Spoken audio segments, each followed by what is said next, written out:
नमस्कार दोस्तों, मैं एक बार फिर आपके सामने। मेरा नाम लोकेंद्र पाल सिंह है। मैं एमएल हायर सेकेंडरी स्कूल से आपके सामने जीव विज्ञान को लेकर कक्षा 12 की आपके एक बार फिर सामने आया हूं। और कल मैंने आपको पढ़ाया था जीवों में जनन पढ़ाया था। उसमें पढ़ाया था आपको जनन और जनन के प्रकार जिसमें अलैंगिक जनन और लैंगिक जनन। अब उससे आगे बढ़ते हैं हम अलैंगिक जनन की विधियां।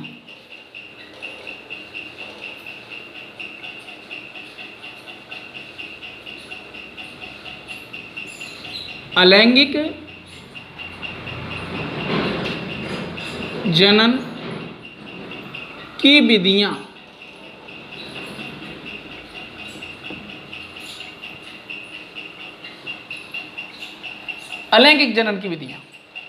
अलैंगिक जनन की विधियां कई प्रकार से अलैंगिक जनन हो सकता है। अलैंगिक जनन में मैंने आपको बताया था पहले कि अलैंगिक जनन में क्या होता है कि जैसे कोई एक संतान होती है, जनन होता है और उसमें जो संतान बनती है वो हूबहू अपने जनक के समान बनती है। कहने का मतलब एक जनक के समान दो संतानें एक टूट कर बनती हैं, वो समान बनती हैं और उसे ही क्लोन कहा जाता है। मैंने आपको कल बताया था, कल वाली वीडियो में बताया था। तो केवल समान बनती है। अब बात करते हैं हम अलैंगिक जनन की विधियों के बारे में कि बहुत सारी विधियां हैं और कई प्रकार से संतानें बनती हैं। सबसे पहले बात करेंगे हम द्विविभाजन की।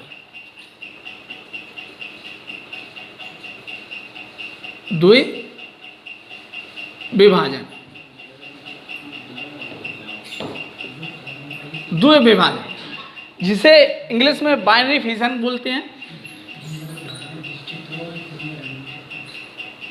बाइनरी फिशन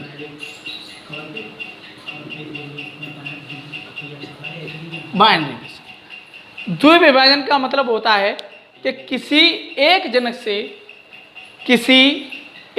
से कोई समान रूप से, जिस प्रकार से समान रूप से कोई जनक संतान को उत्पन्न करता है अपने ही द्वारा बन के धीरे धीरे टूट कर, उसे द्विविभाजन कहते हैं। जैसे ऐसा होता है, एग्जाम्पल हम लेते हैं तो कई सारों में ऐसा होता है।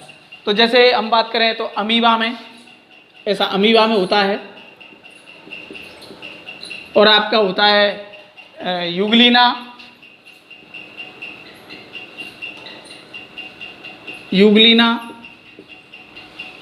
और सभी प्रोटोजोआ संघ के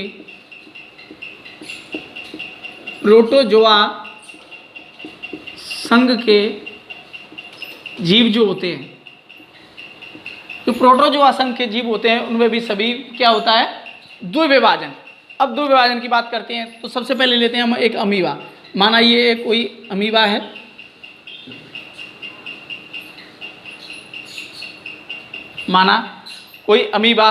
और इसमें क्या होता है, ये इसकी सेल है, सेल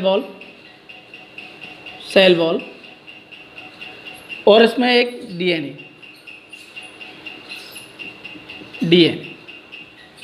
जिसमें क्या होता है कि अमीबा क्या करता है कि अमीबा धीरे धीरे अपने द्वारा एक नई आकृति को बनाता है और जिसमें सिकुड़ता है और जिसमें उसका डीएनए भी साथ में सिकुड़ता है। उसके बाद फिर धीरे धीरे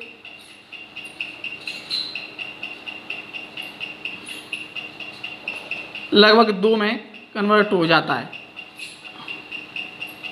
जिसमें डीएनए होता है, और डीएनए में धीरे धीरे फिर अंत में जाकर वो 2 नई संतानों को उत्पन्न कर देता है। इसमें अंदर डीएनए होता है, और ये सेल वॉल, ये आपके 2 नई संतानों में। एक बार फिर बताता हूँ, जैसे कोई हमने अमीबा लिया।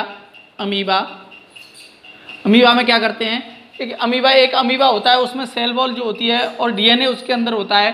तो डीएनए धीरे धीरे करके उसमें क्या करता है कि एक नई संतान की ओर बढ़ता है और सिकुड़ता हुआ चला जाता है। उसकी जो डीएनए के साथ साथ साथ डीएनए भी उसका सिकुड़ता है, और सिकुड़ते हुए दो भागों में, ऐसा लगता है मानो दो भागों में डिवाइड होने के लिए बीच में से सिकुड़ता हुआ चला जा रहा है, और बाद में अंत में दो भागों में, बराबर भागों में, जैसा कि तु विभाजन के द्वारा अमीबा जो होता है, अमीबा सेम उसी प्रकार से जो पहली जो आपकी जनक होता है, जनक के ही समान संतान उत्पन्न करता है। दो संतानें जनक के समान ही उत्पन्न करता है। उसके बाद ये तो हुआ आपका द्विविभाजन, बाइनरी फिशन। बाइनरी फिशन के बाद बात करते हैं तो दूसरा होता है बाइनरी फिशन। उसके बाद अलैंगिक जनन की विधियों में बाइनरी फिशन के बाद बीजाणु जनन दूसरी विधि होती है, बीजाणु जनन, जिसे इंग्लिश में बोलते हैं स्पोरोलेशन। स्पोरोलेशन, बीजाणु जनन। बीजाणु जनन में क्या होता है कि बीजाणु जनन में आपके बीजाणु जनन में बीजाणु जनन में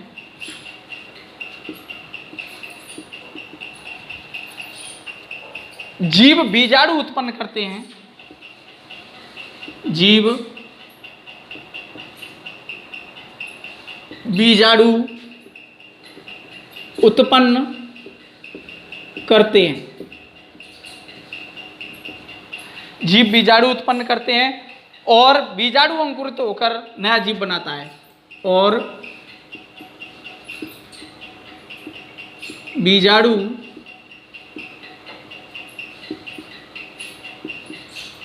अंकुरित होकर नया जीव बनाता है। देखो इसके कुछ एग्जाम्पल हैं। सबसे पहले बात करते हैं ये पेनिसिलियम।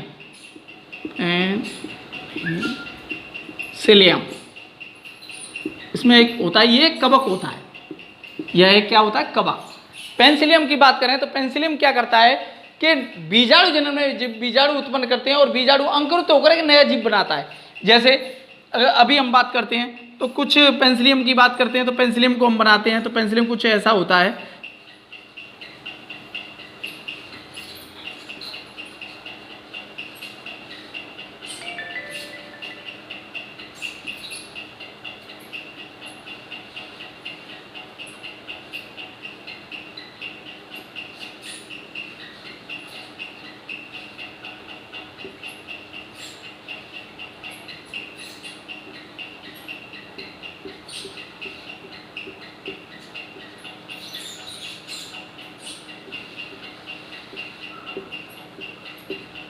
पेनिसिलियम, ये देखो इसमें क्या करता है ये पेनिसिलियम कि पहले एक नया जीवाणु होता है, पहले कम होते हैं, फिर उसके बाद फिर कम होते हैं, फिर अधिक होते जाते हैं, फिर और बढ़ते चले जाते हैं। तो उसी प्रकार क्या होता है पेनिसिलियम में कि बीजाणु जो होते हैं वो नया बीजाणु उत्पन्न करते चले जाते हैं, और इन बीजाणुओं को बोलते हैं कोनेडिया। कोनेडिया, ये है आपका पेनिसिलियम। पेनिसिलियम, ये देखिए, सॉरी सिलियम। तो पेनिसिलियम क्या होता है कि नया जीवाणु बनाता है, धीरे धीरे करके बढ़ते चले जाते हैं और कोनेडिया में उत्पन्न करते हैं और नए जीवाणु बन जाते, नए बीजाणु अंकुरित होकर नया जीव बना लेते हैं। उसके बाद बात करते हैं, तीसरा है हमारा मुकुलन। तीसरा विभाजन है अलैंगिक जनन की विधियों में, तीसरा होता है मुकुलन।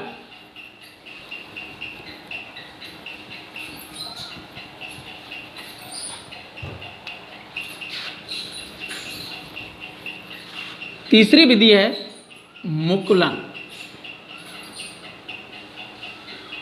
मुकुलन को इंग्लिश में बोलते हैं बर्जिंग।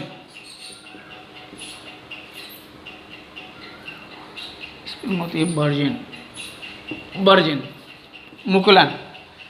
मुकुलन का अर्थ होता है कि किसी को अंकुरित होकर एक नया जीव बनाना, और इसके बहुत सारे मुकुलन के एग्जाम्पल होते हैं। मुकुलन को बोलते हैं जनक के शरीर से, जनक के शरीर से मुकुल बनता है, मुकुल बनता है, और मुकुल जनक के शरीर से अलग होकर, और मुकुल जनक के शरीर से अलग होकर नई संतान बनाता है, नई संतान बनाता है। ये देख, इसमें कुछ एग्जाम्पल हैं। जैसे एग्जाम्पल की बात करें तो ईस्ट, हाइड्रा,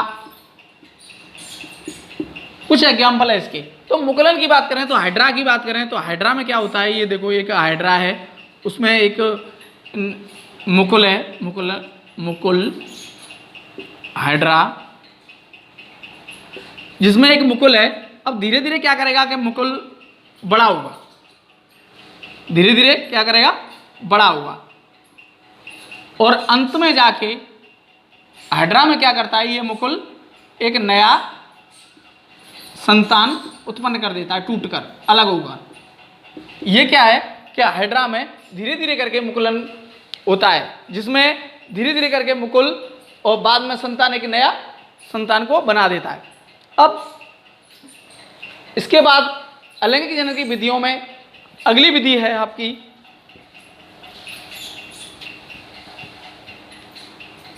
खंडी भवन। अगली विधि आपकी खंडी भवन।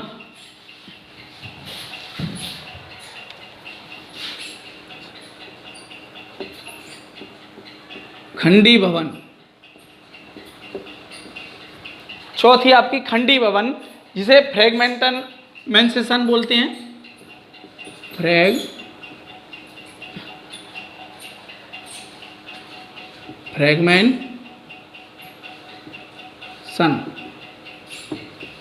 फ्रेगमेंटेशन इसे बोलते हैं खंडी भवन। खंडी भवन का मतलब होता है कि खंडों में टूटना। खंडी भवन का मतलब होता है खंडों में टूटना। खंडों में टूटने का मतलब होता है आपका, जैसे कि कोई भी आपका कोई भी जनक हो वो खंडों में पहले हो और उसके बाद खंडों में अलग अलग टूट जाए। तो कुछ इसके कुछ एग्जाम्पल हैं। इसे बोलते हैं स्पायरोगायरा, स्पायरोगायरा, और एक उदाहरण है इसका यूलोथ्रिक्स।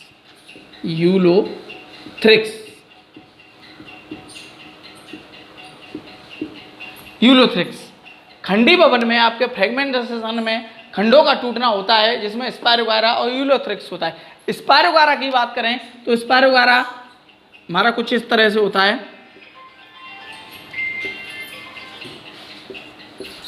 कुछ ऐसे खंड बने होते हैं, बहुत सारे खंड होते हैं, मैं तो आपको 3 ही दर्शा रहा हूं। तो बहुत सारे खंड होते हैं, ऐसे मान लो, तो बहुत सारे खंड होते हैं, खंडों में होता है। फिर क्या करता है ये स्पायरोगायरा,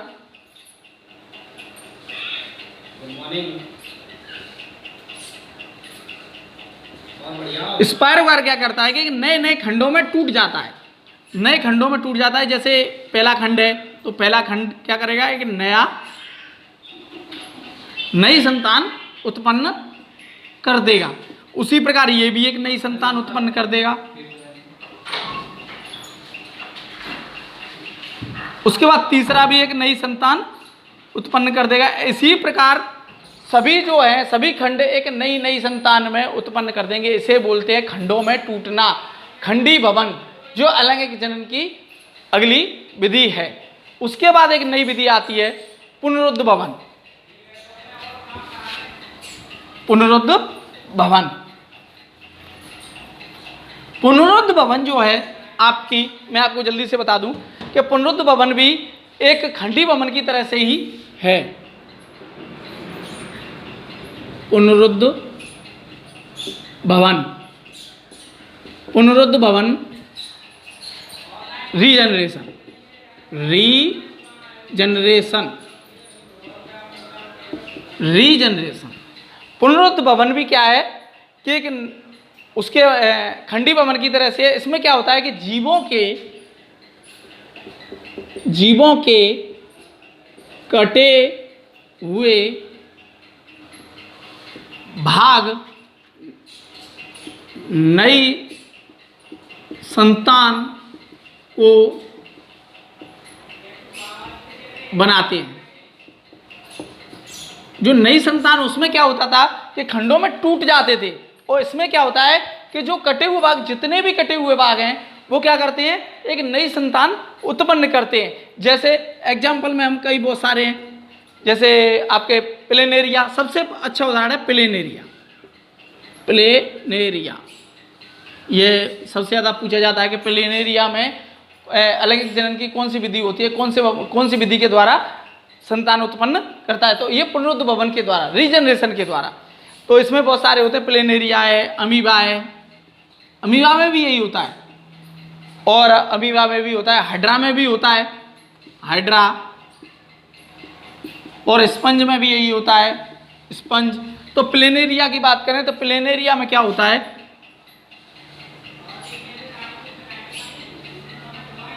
प्लेनेरिया में क्या होता है कि जैसे कोई प्लेनेरिया है,